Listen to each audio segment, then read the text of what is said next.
The office building of Drexel and Hartman Associates was an imposing structure standing tall in the heart of the city. During the day, it bustled with activity as employees went about their work, but at night, it transformed into an eerie, deserted place. For Mark Stevens, the night shift security guard, the empty office held a certain desolation that he had grown accustomed to over the years. He patrolled the dimly lit hallways, the only company being the soft hum of the fluorescent lights and the occasional creaking of the aging building. Mark was a man of routine. He checked the security cameras, locked the doors, and made his rounds, ensuring everything was in order. But tonight, something felt different, something in the air that sent shivers down his spine. As Mark continued his rounds, he began to notice subtle changes. The office chairs seemed to shift on their own, and papers rustled in empty cubicles. He dismissed it as his imagination playing tricks on him, but the unease persisted. The whispering started next, a faint, indistinct murmur that echoed through the empty halls. Mark strained his ears, trying to make out the words, but they remained just beyond his comprehension. He checked the security cameras, half expecting to see an intruder, but the feeds showed only the stillness of the office. Mark's heart raced as he continued his patrol, a growing sense of dread gnawing at him. Mark had heard stories about the office building's history. It was said that a tragic incident had occurred here years ago, a fire that had claimed the lives of several employees. Some believed that their restless spirits still lingered, unable to find peace. As he walked through the darkened corridors, Mark couldn't help but recall those stories. He remembered the hushed conversations among his coworkers, the tales of flickering lights and unexplained phenomena that had plagued the night shift. But Mark had always been a skeptic, dismissing the stories as superstition. He attributed the strange occurrences to his own fatigue or the quirks of an old building. Tonight, however, he couldn't ignore the unsettling feeling that he was not alone. One night, as Mark made his rounds, he noticed something peculiar. The office supplies in the supply room had been rearranged. Pens and notepads lay scattered across the floor, as if someone had been searching for something. Mark's brow furrowed in confusion. He was certain he had locked the supply room the previous evening, and he was the only one with access to it. It was impossible for anyone to have entered without his knowledge. As he gathered the scattered supplies, Mark felt a sudden chill in the air. He glanced up, and his heart froze. A shadowy figure stood at the end of the hallway, just beyond the reach of the flickering emergency lights. Mark's breath caught in his throat as he stared at the shadowy figure.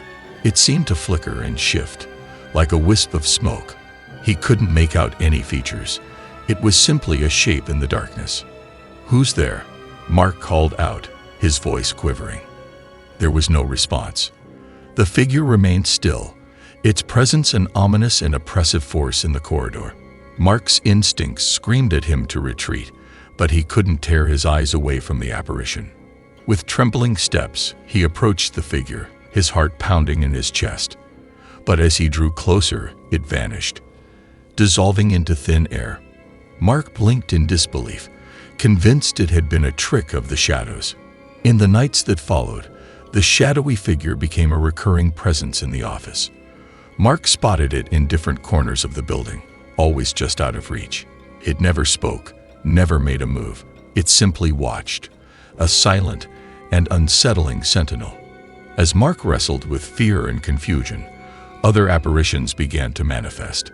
Phantom footsteps echoed through the halls, and doors slammed shut of their own accord. Mark's sense of unease grew, and he couldn't help but question his own sanity. He considered reporting the strange occurrences to his superiors, but he knew how it would sound. He'd be labeled as the security guard who saw ghosts, his credibility questioned. So, he resolved to investigate the mystery on his own, determined to uncover the truth. As Mark delved deeper into the mysteries of the office, he noticed a disturbing pattern. Time seemed to slip away whenever he encountered the apparitions. What felt like minutes would stretch into hours, leaving him disoriented and bewildered. One evening, As he approached the apparition in the hallway, he lost all track of time. It was as though he had entered a different dimension, one where minutes turned into eternity. When he finally snapped out of it, the figure had vanished once more. Mark's inability to account for these lapses in time added to his growing sense of dread. He felt as though the office itself was playing tricks on him, warping the boundaries between reality and the supernatural. As the apparitions and strange occurrences continued, Mark's grip on reality began to unravel. He started to doubt his own perceptions, questioning whether the events he witnessed were hallucinations or actual paranormal phenomena. Sleep-deprived and tormented by the relentless apparitions, Mark's health deteriorated. He became a recluse, avoiding the office during daylight hours, unable to face his coworkers and the judgment he was sure would follow if he confessed his experiences. His nights were consumed by a relentless cycle of terror. He would patrol the office, encounter the shadowy figure and the other apparitions, lose track of time, and awaken in a cold sweat, haunted by the memory of those silent, menacing observers. One night, as Mark was making his rounds, he was drawn to the door of the old file room. It had been sealed off for years, its entrance hidden beneath layers of dust and debris. But now it beckoned to him, as if guided by an unseen force. With trembling hands, Mark managed to pry open the door. The room was a time capsule, filled with stacks of old files and documents. But one file in particular caught his eye, a newspaper article from decades ago. The headline sent a chill down his spine. Tragic fire claims lives of Drexel and Hartman Associates employees. The article detailed the horrifying events of a fire that had consumed the office building, resulting in multiple fatalities. Mark's heart raced as he read about the lives lost in the inferno. It was said that the fire had been caused by a faulty electrical system, but Mark couldn't help but wonder if there was more to the story than met the eye. Determined to uncover the truth, Mark delved deeper into the history of the office building. He interviewed longtime employees who had worked there for decades, seeking their insights into the tragic fire that had claimed so many lives. He discovered that some of the employees who had perished in the fire had been working the night shift, just like him.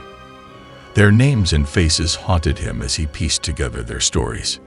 One evening, Mark decided to confront the apparitions directly. He stood in the dimly lit corridor where he had first encountered the shadowy figure and called out to them, demanding answers. The air grew heavy with tension, and the ghostly figures began to manifest around him, their silent presence suffocating. Mark's voice wavered as he asked, "Why are you here? What do you want?" But the apparitions remained mute, their inscrutable gazes fixed upon him. The apparitions continued to haunt Mark, their spectral presence growing more oppressive with each passing night. Despite his attempts to communicate, they remained silent, leaving him with a growing sense of frustration and dread.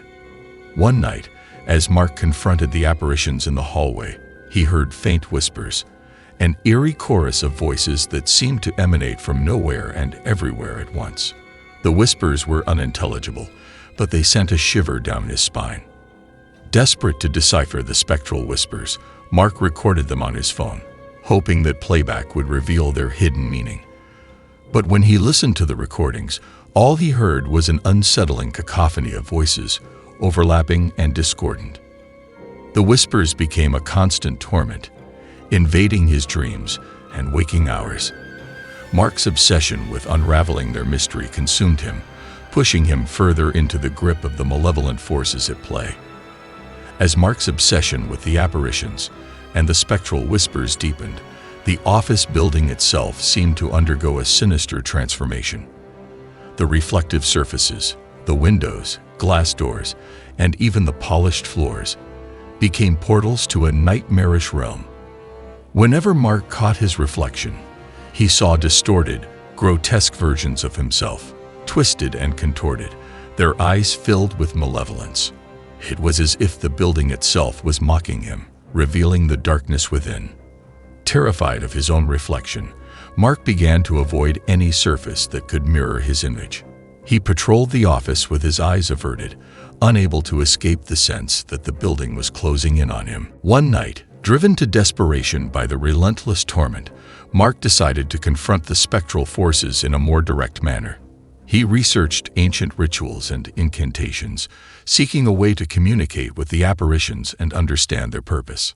Armed with candles, incense, and a ritual circle drawn in chalk, Mark ventured into the heart of the haunted office. The apparitions manifested around him, watching in silence as he began the incantation. The room grew colder, and the spectral whispers intensified, creating an otherworldly symphony of voices. Mark's voice trembled as he demanded answers, asking the apparitions to reveal their identities and the reason for their haunting. As the ritual reached its climax, a chilling wind swept through the room, extinguishing the candles. Mark was plunged into darkness, his pleas echoing into the void. When Mark awoke, he found himself in an unfamiliar place, a dimly lit room that seemed to exist outside of time and space. The apparitions surrounded him, their forms shifting and pulsating with an eerie light. They began to communicate, not through words, but through vivid images and emotions. Mark experienced their memories, their lives as employees of Drexel and Hartman Associates, their dedication to their work, and their ultimate demise in the tragic fire. It became clear that the apparitions were not malevolent spirits seeking revenge. They were trapped souls, unable to move on, forever bound to the place where they had met their untimely end. They longed for closure, for their stories to be heard and acknowledged. Mark realized that he held the key to setting them free, but it would require a deep and unsettling journey into the past. With newfound purpose, Mark delved into the archives of Drexel and Hartman Associates, determined to uncover the truth about the tragic fire. He combed through old records, newspaper clippings, and interviews with surviving employees. As he pieced together the events leading up to the fire, a chilling narrative emerged. It appeared that the fire had not been a mere accident, but a deliberate act of arson, orchestrated by a disgruntled employee named Samuel Granger. Mark's research revealed that Granger had harbored a deep-seated resentment towards the company and its management. He had set the fire as an act of revenge, not realizing the devastating consequences it would have on his coworkers. Armed with this newfound knowledge, Mark returned to the spectral plane to confront the apparitions once more. He communicated with them, sharing the truth about the arson and the identity of the perpetrator, Samuel Granger. The apparitions' emotions swirled in response: anger, sadness, and a profound sense of injustice. They revealed that they had been unable to find peace because Granger's spirit still lingered in the office, consumed by guilt and remorse. Together with the trapped souls, Mark devised a plan to confront Granger's vengeful spirit and put an end to the haunting once and for all.